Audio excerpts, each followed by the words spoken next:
Bonjour les amis de la forêt. Alors aujourd'hui, je vais vous parler du livre Le mythe de la bonne guerre de Jack Powell, les États-Unis et la Seconde Guerre mondiale.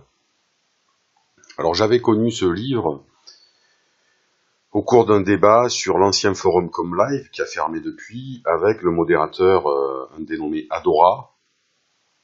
Je lui rends hommage dans cette vidéo, qui était un débat sur ce livre et sur la Seconde Guerre mondiale. Le dénommé Adora, qui était aussi un fan d'Annie Lacroix et qui me semble militer au sein du PRCF, le parti communiste dissident, qui est aussi le parti de Dame Rie. Alors Jack Powell, c'est un homme qui est né en Belgique en 1946, qui a émigré au Canada, et qui a fait des études, qui est notamment docteur en histoire et en sciences politiques, qui a enseigné dans certaines universités de l'Ontario, et qui est politiquement très à gauche. Il fait partie de ce que j'appellerais les historiens révisionnistes, sans mauvais jeu de mots, qui sont des historiens plutôt de gauche aux États-Unis, comme Gabriel Golko par exemple, mais il y en a d'autres, qui remettent en cause un peu la doxa historique de l'histoire des États-Unis au XXe siècle. Alors dans sa préface, qui est intitulée Objectifs et méthodologie, Powell va directement annoncer la couleur, puisque, premièrement, il va écrire que c'est un livre qui est plutôt une synthèse, et non pas une monographie, qu'il ne va pas s'appuyer sur des sources primaires, c'est-à-dire sur des documents trouvés dans les archives, mais plutôt sur des sources secondaires, c'est-à-dire sur des écrits d'historiens. C'est tout à fait légitime, hein, je veux dire, il n'y a pas de problème. Mais il va ajouter, page 14, que son livre ne sera pas spécialement objectif, parce qu'il considère que l'histoire n'est pas objective, et qu'il va laisser parler sa subjectivité. Donc au moins il annonce la couleur. Powell, il ne triche pas, si je puis dire, avec ses convictions. On sent que l'homme est anti-impérialiste et de gauche, et donc on va avoir certainement un bouquin qui est très orienté à gauche au niveau de la lecture des événements. Pourquoi pas? Moi, ça ne me gêne pas. Par contre, ce qui m'a gêné un peu plus dans cette préface, c'est qu'il cite deux sources un peu bizarres, voire fumeuses. Alors, globalement, dans ce livre, il n'y a pas énormément de sources. Hein. Et ce sont plutôt des sources assez orientées, notamment Annie Lacroix ou un historien à un moment est-allemand dont j'ai oublié le nom.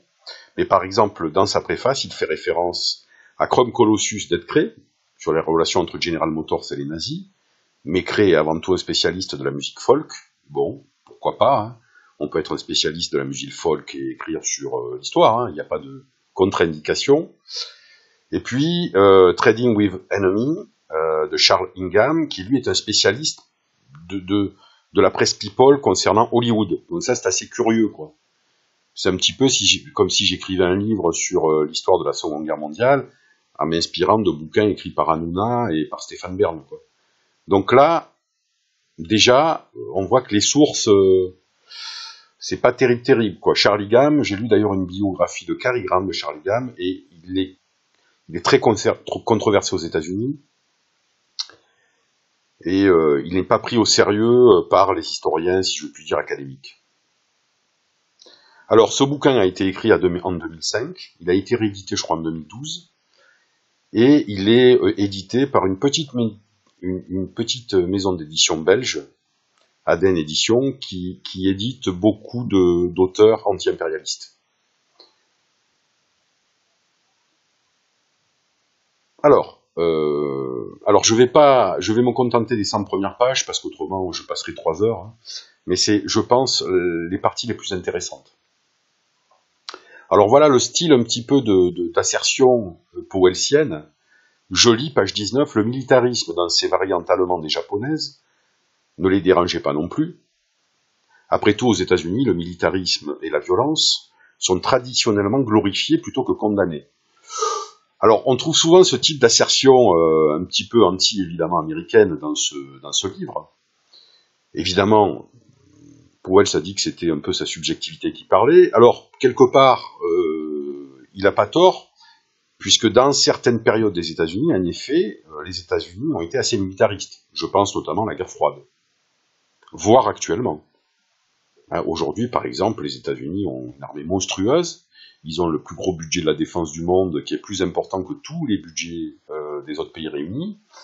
Mais pas de chance, là, dans l'entre-deux-guerres, Powell se trompe, parce que ça a été une période où les États-Unis n'étaient pas du tout militaristes. Voire c'était le contraire. Je rappelle qu'après la Première Guerre mondiale, les États-Unis ont massivement démobilisé leur armée, et que en 1939, par exemple, ils ne possédaient que 6 divisions. L'armée des États-Unis, en 1939, c'était la 17e armée dans le monde, derrière la Roumanie.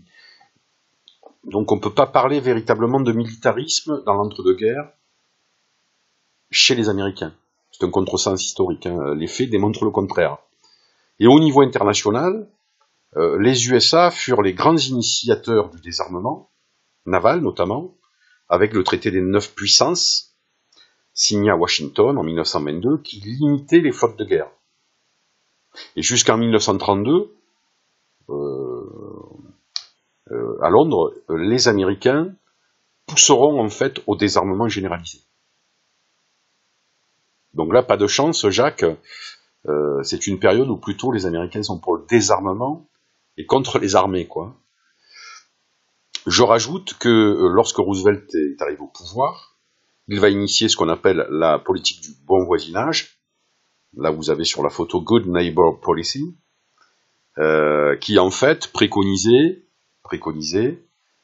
des discussions avec les partenaires d'Amérique du Sud, et Roosevelt avait décidé notamment de faire partir un contingent de soldats américains de Panama et de Haïti.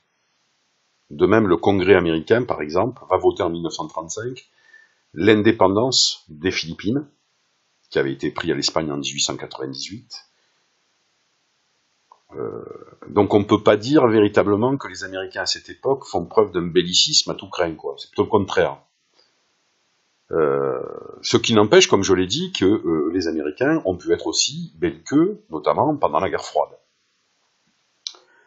Et enfin, le secrétaire d'État dans les années 20, le secrétaire d'État Frank Kellogg, là c'était avant Roosevelt, avait signé avec Briand le pacte Briand-Kellogg pour mettre la guerre hors la loi. Enfin, en 1934, c'est le vote du Johnson Act qui va initier la politique de neutralité américaine. Donc on ne peut pas parler véritablement de militarisme dans l'entre-deux-guerres, c'est plutôt le contraire. Alors, les USA seraient-ils des fans d'Adolf Hitler ? En lisant Powell, on a cette impression quand même. Alors je reprends une phrase, page 29, « Les élites sociales, économiques et politiques aux USA se révélaient également être des admirateurs de Mussolini et d'Hitler. » Bon, assertion évidemment non sourcée, mais on peut toujours évidemment prendre des exemples d'admirateurs d'Hitler chez les Américains. Le cas le plus célèbre étant Henry Ford, qui était un antisémite reconnu, mais aussi un anti-établissement washingtonien.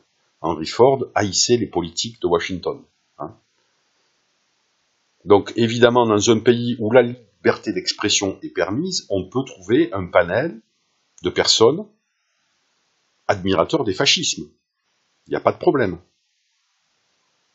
Mais les faits vont nous démontrer que l'État américain, le gouvernement américain, lui, n'était pas spécialement pro-nazi, c'était plutôt le contraire.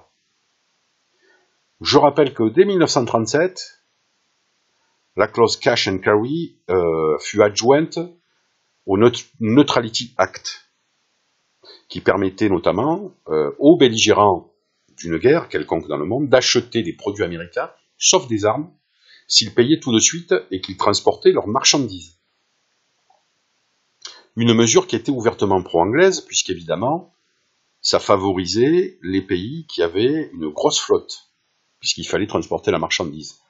Or, à l'époque, le pays qui a la plus grosse flotte au monde, en 1937, c'est la Grande-Bretagne. D'ailleurs, après cette clause cash and carry, Roosevelt avait été attaqué notamment par des républicains qui accusaient en fait le président américain de rompre l'acte de neutralité. Alors, ce qui est curieux d'ailleurs, c'est que page 62, 30 pages plus tard, Powell va dire à peu près la même chose. Voilà, c'est-à-dire qu'il va parler de la clause cash and carry qui favorise ouvertement les Anglais. Donc c'est assez curieux, si vous voulez, dans la prose de Powell, c'est que on a l'impression que cet historien est partagé d'un côté avec sa foi idéologique et les faits. Il aimerait bien, si vous voulez, que les faits collent à sa lecture idéologique des événements. Le problème, c'est que les faits sont têtus et que les faits lui donnent plutôt tort. Donc, d'un côté, Powell va dire « Ah oui, mais les élites sociales, économiques et politiques étaient pro-nazis », mais 30 pages plus tard, il va dire que la clause cash and carry votée en 1937, elle était plutôt en faveur de la Grande-Bretagne. Donc, on va voir que plusieurs fois, Powell se contredit comme ça. Alors, je rappelle qu'en novembre 1939, c'est-à-dire après la déclaration de guerre franco-anglaise à Hitler, les USA vont lever l'embargo sur les armes et vont permettre notamment aux Français, par exemple, de commander du matériel militaire, notamment des avions. Par contre, ils vont pas vendre des armes aux Allemands. Et que, surtout, le 11 mars 1941, c'est une date fondamentale pour la Seconde Guerre mondiale et pour le camp allié. Le Congrès américain va voter la loi Land-Lease, ou loi Prébaille en français, qui faisait des USA l'arsenal des démocraties. C'est-à-dire qu'à partir du 11 mars 1941, les Américains, l'industrie américaine, va massivement équiper les ennemis de l'Axe, c'est-à-dire de l'Allemagne hitlérienne et de l'Italie mussolinienne. Dans un premier temps, évidemment, le Royaume-Uni, puis les Soviétiques. Vous avez un tableau notamment de la destination des produits du Land-Lease, de mars 1941 à juin 1944. Le Royaume-Uni se taille la part du lion avec 43,3% des aides américaines, mais l'URSS vient en second avec 27,5% de marchandises venant des Américains.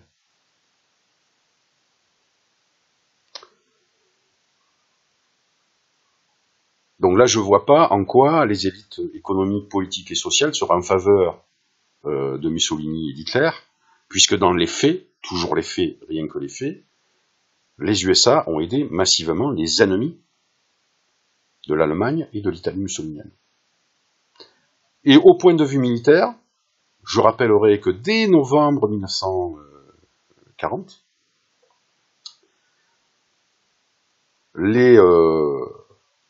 les Américains vont désigner l'Allemagne comme ennemi principal. C'est le plan Dog.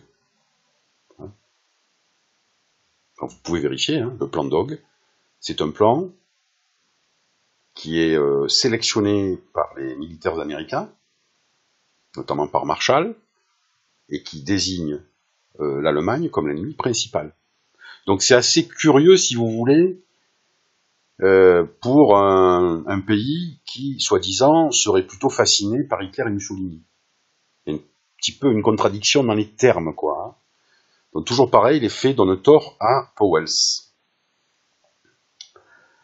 Alors l'économie au service du Reich, alors ça, Powell s'en parle beaucoup. Il dit notamment que les entreprises américaines, les grandes multinationales américaines ont travaillé avec les nazis. En tout cas jusqu'en 1941. Alors c'est tout à fait vrai, évidemment, il y a General Motors, IBM, Standard Oil, Ford, General Motors et sa filiale Opel, qui ont évidemment commercé avec les nazis. Mais je rappelle quand même que jusqu'en 1939 et le début de la Seconde Guerre mondiale, l'Allemagne était reconnue par tous les pays, et que tous les pays commerçaient avec l'Allemagne, pas seulement les Américains. C'est ce que je reproche un petit peu à Powell, c'est qu'il fait ce que j'appelle un petit peu une histoire hémiplégique, c'est-à-dire qu'il décontextualise un petit peu. Il dit, ah mais regardez, les entreprises américaines, elles ont fait du commerce avec le Reich. Oui, d'accord, mais toutes les entreprises de tous les pays ont fait du commerce avec le Reich à l'époque.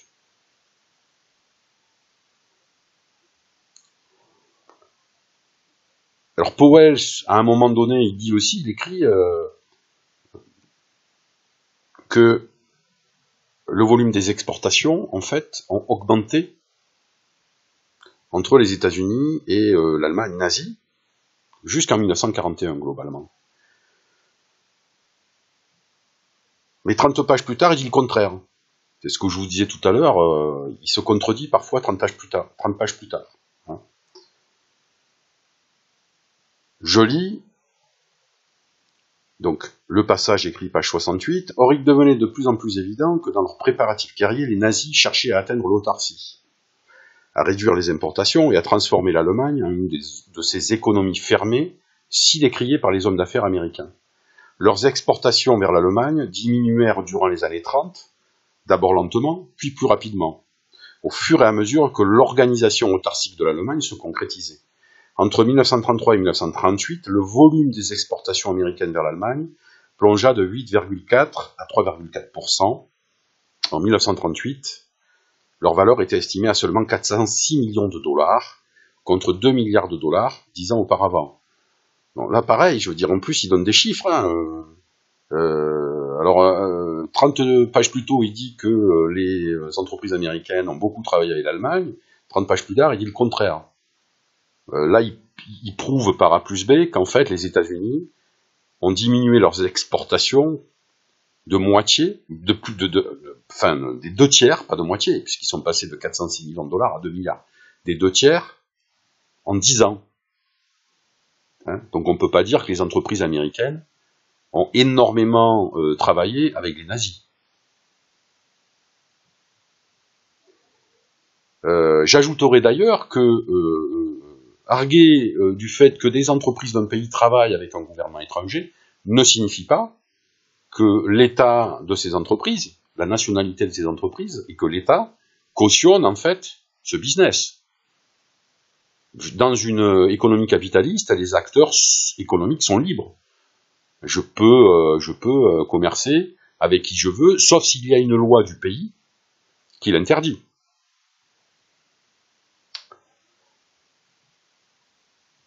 Alors je rappelle par contre que le seul pays qui a eu vraiment, à part les pays balkaniques, le seul grand pays qui a eu des accords commerciaux avec le Reich, c'est l'URSS.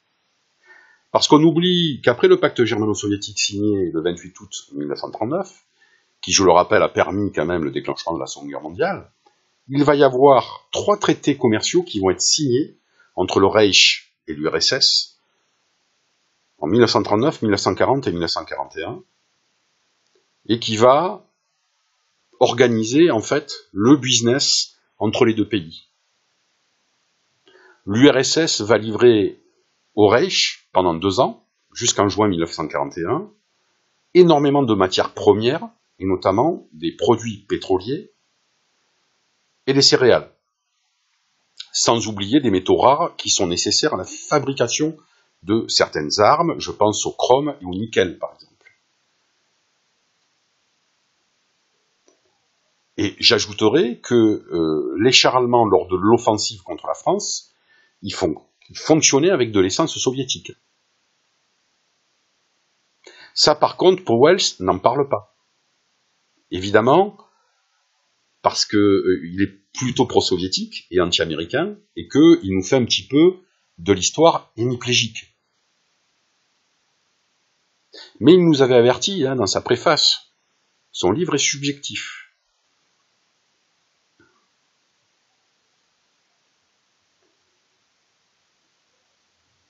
Alors les USA contre l'URSS, en effet, il va y avoir une partie où Powell va nous dire que en fait, les USA voulaient que l'URSS soit saignée. Je lis, page 75, les USA pariant sur la défaite soviétique, écrasée qu'elle serait par la Wehrmacht, qu'elle n'est presque pas l'URSS en 1941.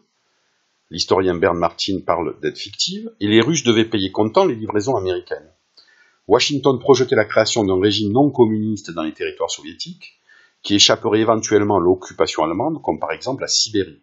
Un message fut donc envoyé à l'immigré Kerensky pour qu'il se prépare à cette fin. Voilà, on est dans un délire un petit peu fantaisiste, puisque d'ailleurs, Powell ne donne aucune source, faut le croire sur parole. Alors bizarrement, page 78, il va changer son fusil d'épaule. Toujours pareil, il se contredit. L'aide américaine n'a jamais représenté plus de 4 à 5% de la production de la guerre totale de l'URSS. Bien qu'il faille reconnaître qu'un tel apport marginal puisse théoriquement s'avérer crucial dans une situation critique. Toujours ces contradictions, en fait, selon les passages qu'on lit. Sous page 75, il dit que les USA veulent saigner l'URSS. 3 pages plus tard, il dit le contraire. Alors je rappelle, toujours la loi Prébaille, 11 mars 1941, les Américains ont aidé massivement les Soviétiques. Et là, j'ai pris la photo du canyon Studebaker, qui est un peu symbolique. Pourquoi ?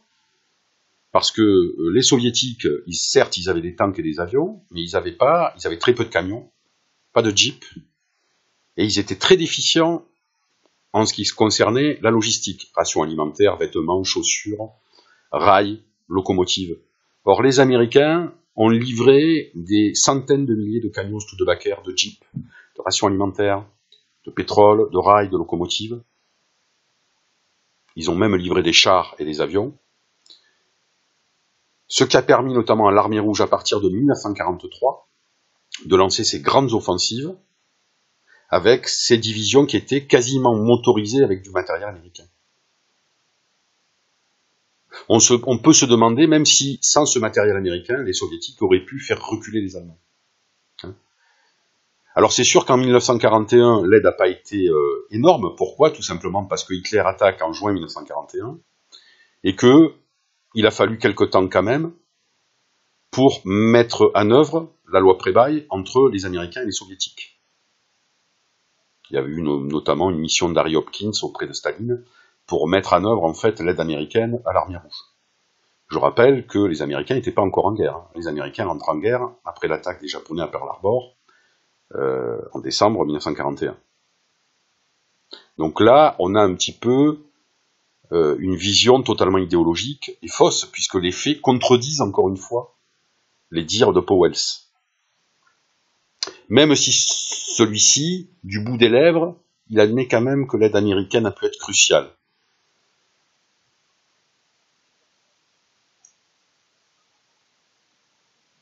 Alors les USA contre le second front, ça c'est souvent une critique en effet des historiens révisionnistes, ou en tout cas plutôt pro-communistes, qui accusent les Américains d'avoir tardé en fait à créer un second front, tout simplement pour saigner les communistes.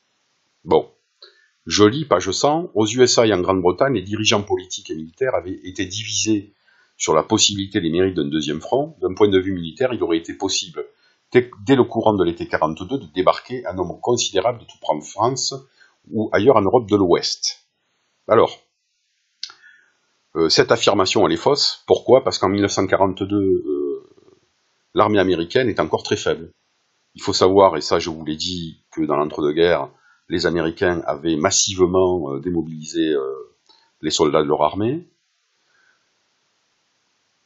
qu'à partir du début de la guerre, en septembre 1939, le Congrès américain, évidemment, va commencer à lever des hommes et à renforcer l'armée américaine, mais lors de l'attaque japonaise à Pearl Harbor, fin 1941 et début 1942, on peut dire que l'armée américaine va devoir se construire.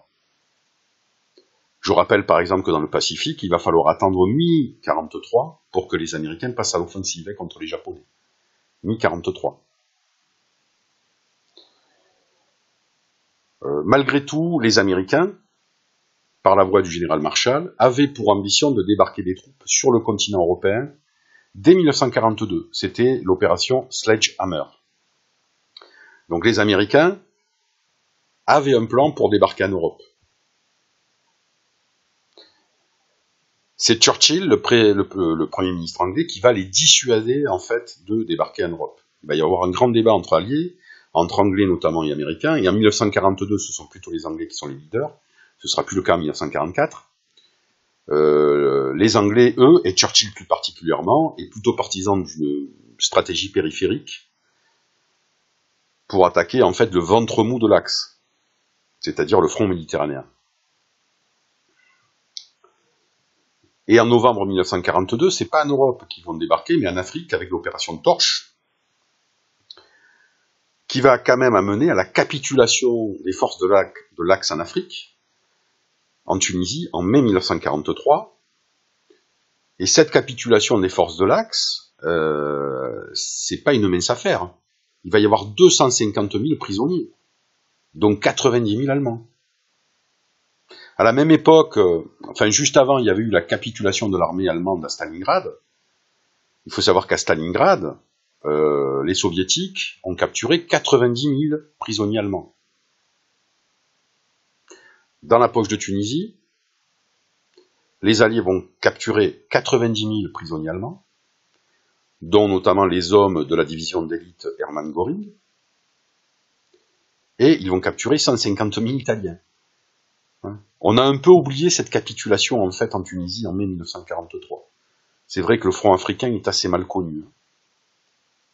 Même si Rommel a été, le général allemand a été très populaire.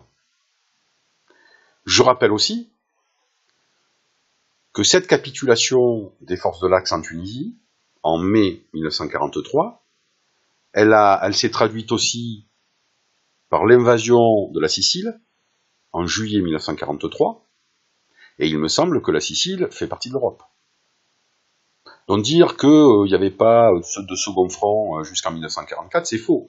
Il y avait, dès juillet 1943, le front italien, puisque les Alliés ont débarqué en Sicile. Et je rappelle qu'après ce débarquement en Sicile, Mussolini va être licencié par le roi d'Italie, et que les Italiens vont sortir de la guerre après l'armistice du 8 septembre 1943. Donc ce n'est pas rien. C'est-à-dire que les actions des Alliés en 1942 et en 1943 vont amener à la capitulation de l'Italie, qui était l'allié majeur de l'Allemagne hitlérienne. Et qui va créer un nouveau front vers l'Italie. Je rappelle d'ailleurs que l'invasion de la Sicile par les Alliés a eu une conséquence directe sur le front russe. Il faut savoir que sur le front russe, début juillet 1943, Hitler lance l'opération Citadelle sur Koursk, avec la plus grande bataille de chars de l'histoire, enfin bon, certaines le disent, et que, après le débarquement des Alliés en Sicile, Hitler va arrêter l'opération Citadelle et va envoyer en Italie des divisions SS qui participaient notamment à la bataille de Koursk. Donc, ce débarquement en Sicile, en juillet 1943, a eu des conséquences directes sur le front de l'Est. Et enfin, il ne faut pas oublier le front aérien, avec les bombardements alliés sur le Reich, à partir de mi-42, qui draina la quasi-totalité des avions, notamment des chasseurs allemands, vers le Reich pour défendre les cieux allemands, et qui soulagea évidemment le front de l'Est. Là, j'ai mis un tableau notamment du tonnage de bombes lâchées sur le Reich, et on remarque par exemple que la 8e Air Force, entre 1942 et 1944, on est passé de 1561 tonnes, avec en 1944 à 389 119, c'est-à-dire une augmentation de 24 000%. Ce front aérien va mobiliser, comme je vous l'ai dit, beaucoup de chasseurs allemands et beaucoup de soldats allemands qui vont servir notamment dans l'artillerie antiaérienne, la DCA.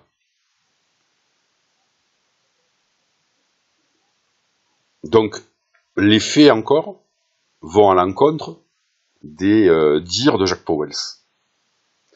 Alors, je vais m'arrêter, je m'arrête à cette page 100, parce que c'est là où je vous dis, c'est les 100 premières pages qui étaient plus intéressantes. Qu'est-ce que j'ai pensé du livre? Évidemment, le livre est très orienté idéologiquement parlant, je l'ai démontré. Beaucoup, en fait, d'assertions de Powell sont démenties par les faits. Mais le livre est pas inintéressant. Je veux dire, bon, ça se lit. Il y a des passages plus intéressants que d'autres. Disons que Powell, malheureusement, a une grille de lecture beaucoup trop idéologique qui s'éloigne des faits. Et d'ailleurs, on sent cette tension entre idéologie et factualité, puisque il va écrire des assertions extrêmement anti-américaines, par exemple, je l'ai démontré plusieurs fois, et peu après, il va dire le contraire, quoi, parce que les faits sont têtus et ne peuvent pas mentir. Donc le livre peut se lire, c'est un point de vue différent, qui va certainement satisfaire les gens de la gauche communiste, les militants communistes, mais aussi les militants de l'UPR, qui n'aiment pas trop les États-Unis. Mais il faut bien reconnaître que, à la limite, c'est un bouquin qui relève plus de la propagande militante, politique, que de l'histoire. Voilà, je vous remercie et à bientôt.